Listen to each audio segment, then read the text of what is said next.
Hemos tenido una semana definitivamente intensa y eso que aún no hemos llegado a las últimas escenas de Marcos, pero ya aquí, en lo que hemos estudiado esta semana, vemos cómo la historia va en una tensión creciente. Así que vamos a orar pidiendo al Señor que nos ayude a reflexionar sobre lo que hemos estudiado durante esta semana, preparatorio para lo que nos falta todavía por estudiar, pero que las lecciones que extraigamos las podamos aplicar a nuestra vida. Padre, hemos sido instruidos durante esta semana, gracias a ti, gracias a tu palabra, y aunque seguramente hay mucho más que debemos aprender de lo que estudiamos esta semana, hoy queremos pedirte sabiduría para aplicar a nuestra vida estos conceptos que hemos logrado ver en las controversias que el Señor Jesús tuvo con los líderes judíos. Ayúdanos a buscarte más, a entregarte nuestro corazón, lo pedimos en Jesús. Amén. Durante esta semana, Pastor Dani Perla, estuvimos muy intrigados por todo lo que estaba sucediendo. Ya Jesús se muestra abiertamente como quien es, para que no quede duda de su autoridad. De hecho, cuando uno ya une todas las narraciones, uno piensa, ¿por qué fueron con esa pregunta ante Jesús si la entrada triunfal, que como la conocemos nosotros, ya les decía a ellos quién era el que había llegado ahí? ¿Cómo preguntar de dónde estaba la autoridad de Jesús? ¿De dónde salía esa autoridad? Sin embargo, pastor, aquí hay varias cosas que seguramente no vamos a poder abarcar, ni se han abarcado en la semana, pero me gustaría ir a un punto que tiene que ver con una cita que aparece en nuestra lección, y es el punto de los frutos que damos, que están representados en la maldición de la higuera.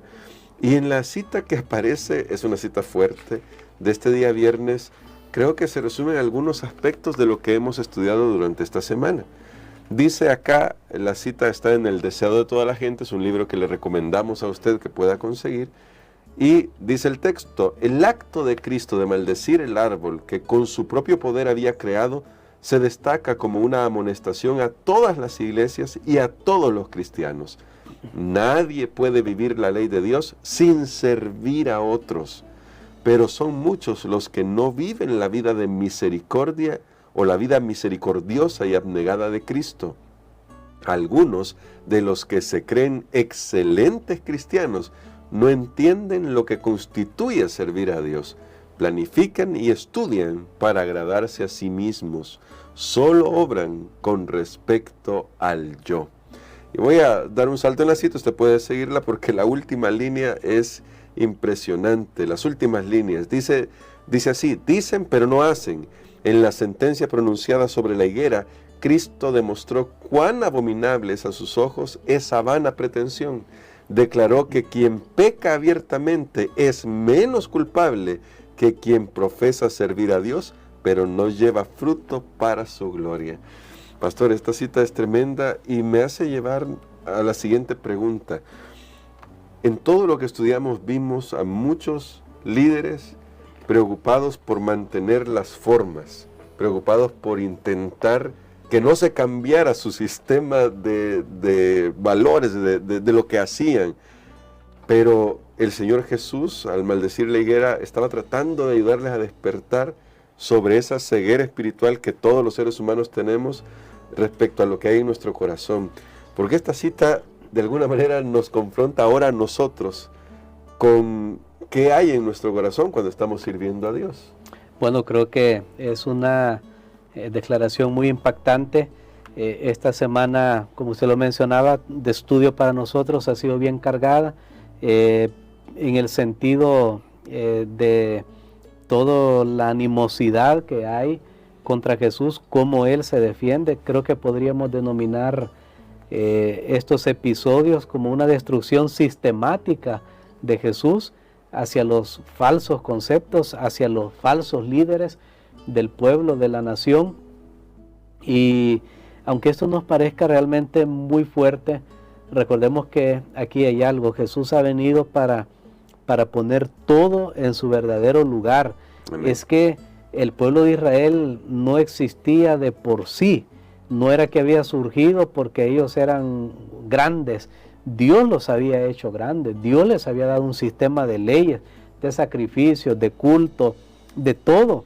Él había hecho todo a favor de ellos, pero ellos no le dieron gloria a Él y no usaron esas bendiciones en favor de los demás. Y entonces ahora Jesús tiene que venir y reclamar, porque de hecho cuando Él entró a hacer la limpieza en el templo, Él dijo, mi casa. Él hizo un reclamo. Y usted no puede ir a la casa de otra persona y decir mi casa, porque Jesús podía entrar al templo y decir mi casa, porque Él era el verdadero dueño de todo el culto y el sistema de culto. Por eso el pueblo no lo pudo ver, sino que ellos se quisieron adueñar. Entonces lo que nos muestra esta historia, y especialmente en esa maldición de Jesús a esta higuera, es que Él está al tanto de todo lo que sucede en su iglesia, en su templo. En el libro de Apocalipsis vemos que Jesús no ha dejado de tener esa misma preocupación e interés por su iglesia. Sí. Dice en Apocalipsis, sus ojos son como llamas de fuego. Mira, si Jesús hizo eso estando aquí en la tierra, que había velado su divinidad, había asumido la condición de hombre, cuánto más ahora que Él está en el cielo. Por eso Apocalipsis lo presenta paseándose alrededor de las iglesias, y dice, sus ojos son como llamas de fuego, y Él dice, yo conozco tus obras, y podemos estar seguros que hay un día de rendición de cuentas. Hermanos, aquellos que tenemos la oportunidad de estar en una iglesia, de trabajar para la iglesia o de servir a la iglesia, nunca olvidemos eso. Hay ojos de llama de fuego que nos están viendo, que saben todo lo que hacemos, lo que decimos, todo lo que somos, en público y en privado, y cuál es al final nuestra motivación por estar aquí, que eso es lo más importante, porque podemos cubrir externamente de muchas cosas nuestra motivación y nunca declarar cuál era nuestra motivación verdadera y aparentar ser celosos de las cosas de Dios, como pasaba con los judíos. Ellos eran celosos del culto, de esto, del otro, pero Jesús le dice, ustedes de las tradiciones, ustedes ni la ley guardan, y les demostró en su propia cara que ellos no guardaban ni obedecían la ley. Entonces creo que era, y ya que estamos también en las lecciones finales, ya no lo habíamos mencionado mucho, pero el tema subyacente de Marcos está ahí para animar a los cristianos que sufrían fieras persecuciones. La parábola de la higuera maldecida les podía hacer entender a ellos que Dios también es un Dios de juicio, que amor y juicio no son incompatibles, más bien el juicio es por amor, porque el juicio sin amor es otra cosa. Pero creo que nuevamente este es un llamado de atención. Incluso Jesús lo hizo para ellos, no con el propósito de que eso tenía que ser así. Sí, no. Ellos podrían haber evitado esa situación, como cuando un médico le dice a una persona, mire, ya no coma tanta sal, ya no coma de esto, o haga esto. Pues el médico le dice para que el paciente pueda evitar llegar a una crisis. Pero si el paciente dice, no, yo no voy a cambiar mis hábitos, bueno, simplemente va a tener que afrontar las consecuencias. Creo que era lo que Jesús estaba haciendo, porque incluso no podemos nunca pensar que Jesús estaba descargando su ira, que estaba apasionado. Lo hemos visto esta semana, tener un control perfecto de sus emociones. Cuando lo aclamaron el día domingo en lo que se conoce como la entrada triunfal, al final del día, vámonos para la casa, aquí no ha pasado nada, ¿verdad? Borren esas fotos de Facebook, vamos a la casa. Bueno, él estaba en control de sí mismo. Las preguntas que le hacen de repente, las comitivas que llegan, él demuestra que tiene un perfecto control y conocimiento de las Escrituras. Él los ama, él ama al mundo, él amaba a su pueblo, pero lastimosamente ellos le iban a rechazar a él, y él se lo estaba advirtiendo. Era como algo ya conocido, como decir, mira, yo sé lo que tú estás por hacer, detente. Lo mismo que pasó con Judas. Tristemente hay personas, yo creo que esta es la parte más triste, que aún con todo lo que Dios haya hecho por ellos, con todos los avisos y las advertencias, ellos no van a volver al camino. Y bueno, eso es tremendo. Y ahora, pastor, durante las controversias que ya vemos con los líderes y diferentes grupos, fariseos, saduceos, herodianos, escribas, vemos al Señor Jesús que realza la Escritura, porque siempre tomó como base la Escritura para responder a las preguntas, a las acusaciones o a las trampas que querían hacerle. ¿Y qué nos dice eso a nosotros los cristianos sobre el alto valor que debería tener la Escritura para nosotros, especialmente porque cerca de la segunda venida de Jesús estamos siendo también probados, si puedo decirlo así, con cualquier cantidad de ideas, filosofías, ideologías que van en contra de la Biblia? Bueno, creo que el ejemplo puesto por Jesús, por supuesto, es el mejor, y él nunca hizo a un lado las Escrituras. Aquellas personas que aún ahora malinterpretan, quieren usar las Escrituras para defender puntos que Dios no ha dicho, están cayendo en el mismo error que los fariseos. Están tomando partes por aquí y por allá que le conviene, pero no están viendo el cuadro completo. Y Jesús nos enseñó que con sus respuestas sencillas, digámoslo desde ese punto de vista, no sin ser sofisticado, porque él pudo haber hablado filosofía y haber hablado un montón de cosas, pero al ir a las Escrituras, Jesús nos demostró que ahí está todo lo que necesitamos. Si él, que era el divino Hijo de Dios, se aferró y se basó, se fundamentó en las Escrituras, cuánto más nosotros, meros mortales, cuánto más. Todo lo que necesitamos está en las Escrituras y todo está revelado allí. Solo es de tener la visión, la percepción espiritual. A muchos tal vez les pasa eso, tienen cierto conocimiento de las Escrituras, pero no lo han visto con los ojos que tiene que ser visto. A Pablo le pasó que fue educado como fariseo y después que él fue convertido al cristianismo, no es que borró todo lo que había aprendido, sino que lo puso en su verdadero lugar. Creo que nuevamente somos llamados, y usted lo decía muy bien, que hoy vivimos en un momento que hay tantas voces, hay tantas comunicaciones, hay tantas publicaciones, y eso está bien si comunicamos lo que es correcto, pero si no nos basamos en las Escrituras, cada uno puede dar su idea. ¿Qué hay que hacer, hermano? No que dijo aquel que dijo, vamos a la Escritura, todos vamos a la Escritura, veamos lo que Dios ha dicho ahí en palabras tan claras, tan fáciles de entender. Nadie necesita confundirse. Lo que está escrito para nuestra salvación está en términos tan claros que nadie necesita extraviar el camino. Así que me parece increíblemente maravilloso cómo Jesús hizo un uso de las Escrituras limpio y correcto, al punto, y es lo que nosotros debemos hacer también para resistir las acechanzas del enemigo, que son muchas y cada vez van a ser más complejas. Claro que sí, por eso necesitamos también del Espíritu Santo que nos ayude cuando estamos estudiando la Biblia.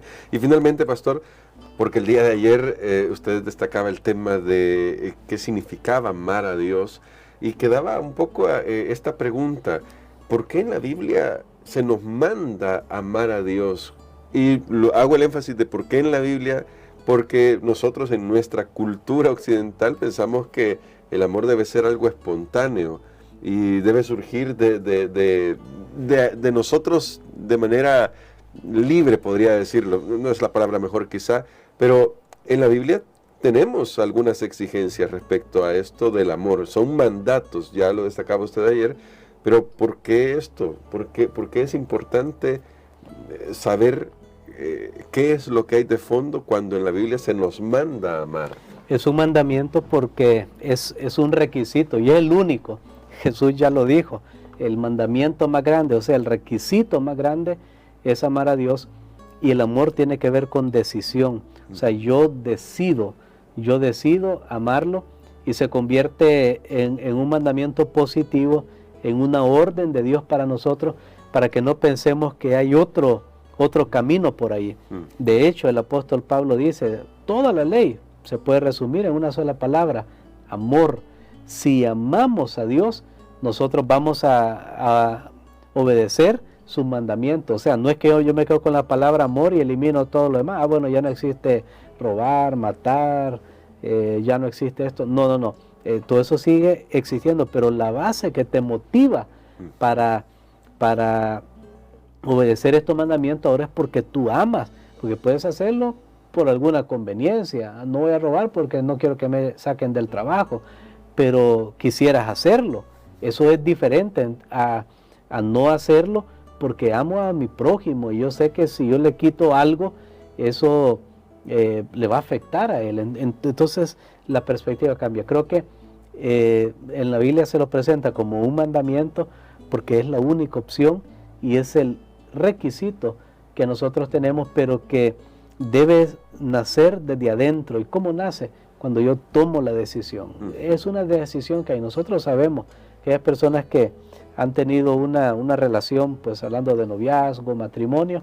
Usted sabe bien cuando usted decide amar a una persona, porque, bueno, no sé cuál fue su caso, hermano Gerson, y no es que quiero que me lo diga acá, ¿verdad? Pero una persona, por ejemplo, no poniendo su caso, sino una persona, por ejemplo, antes de casarse, puede ser que tuvo un novio, dos novios o dos novias, dependiendo el género, y bueno, pero se casó con una persona y esa persona sabe la diferencia. Sí, con aquella persona fuimos amigos y me gustaba y todo, pero no me entregué, no entregué el corazón como a esta persona con la que me casé. Entonces yo creo que es lo mismo con nuestra relación con Dios. Honestamente, uno bien sabe cuando uno está decidiendo amar a Dios o no amarlo. Y yo lo decía el día de ayer, de paso le invito, si no ha podido